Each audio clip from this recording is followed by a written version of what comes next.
Hello, everyone. My name is Rahul Viswanath, and I would like to welcome you to my annual review CLE presentation, which is going to focus on constitutional law. I'd really like to thank you for attending my presentation, and I really hope that you're able to learn and you find this presentation somewhat interesting. As you can see from my title, I'm going to be focusing on New York State Rifle and Pistol Association Incorporated versus Corlett, which is a recent petition to the Supreme Court of the United States, and I'm going to be explaining why I believe this case was granted cert. So, in order to understand why the Supreme Court granted cert, I think it's important that I give some details about the case. The case starts with the state of New York passing a law that requires residents to demonstrate proper cause before receiving a carry permit. You'd think something that would be found under proper cause would be something like protection or self-defense. However, later the law states, and I quote, that individuals must demonstrate a special need for self-protection distinguishable from that of the general community or of persons engaged in the same professions. And when we look at this quote, it seems like self-defense might not be sufficient enough to be considered proper cause.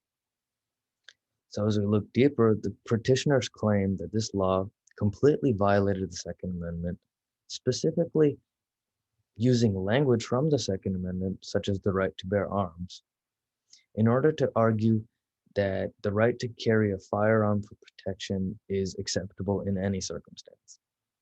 However, the respondents obviously completely disagree and says the Second Amendment and its rules need to be followed, and they use previous precedents set by court cases in order to back their argument. So now that that's out of the way, I can go on to explain why I think the case was granted cert, and I think it's due to two main reasons. First of all, the Supreme Court justices are a majority conservative, with 5 of them leaning to the right and being Republican conservative, and the other 4 being Democratic liberals.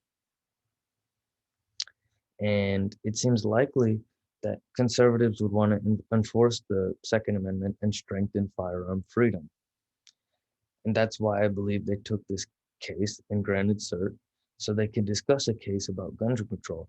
And that ties into my second point, which is that there's a large current political debate about gun control. So it seems like a perfect combination for the Supreme Court to take this case and decide in favor of the Second Amendment to strengthen firearm freedom. So now we can move on to the political leaning of the court. And this is one of the main reasons that I just explained that I think this case was granted cert. So since the judicial branch is the only branch of government that's currently held by conservatives, it seems like they would definitely want to jump on an opportunity in which they could rule in favor of the Second Amendment conservative beliefs. And this would in turn boost future conservative sentiment and maybe keep the Supreme Court a majority conservative for this foreseeable future. I feel that this case was a prime example of a time for political action, which the conservative justices could easily rule in favor of the Second Amendment and conservative gun control values, like which is firearm freedom. So granting cert to cases like this one can promote large conservative ideals and allow for conservative courts to maintain their majority for years to come.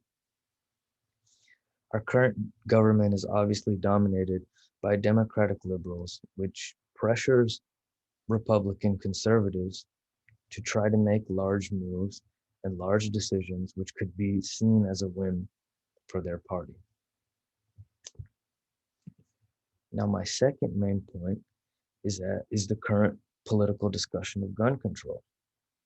So, according to Daniel Victor of the New York Times, there have been 147 mass shootings since the start of 2021.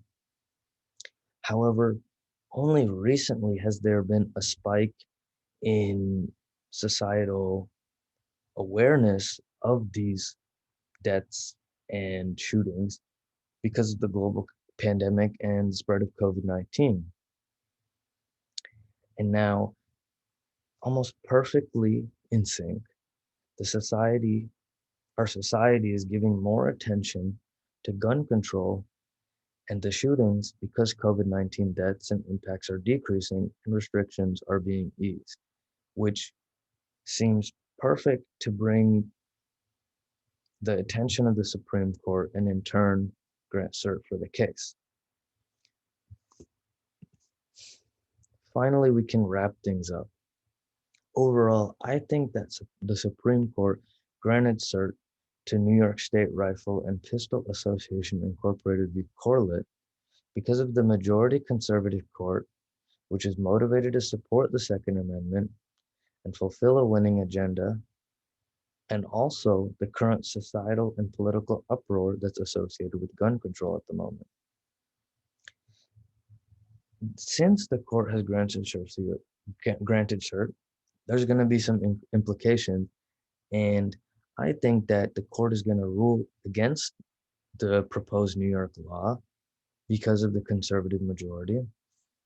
And I think this is going to end up strengthening the Second Amendment and set a precedent that the almost the language of the Second Amendment is absolute, and that Americans are able to carry firearms for protection and self-defense in any situation. I really appreciate you giving your time, and I hope this presentation was at least a little educational. If you have any questions or feedback, I'd love to hear them. I hope you have a great day. Thank you.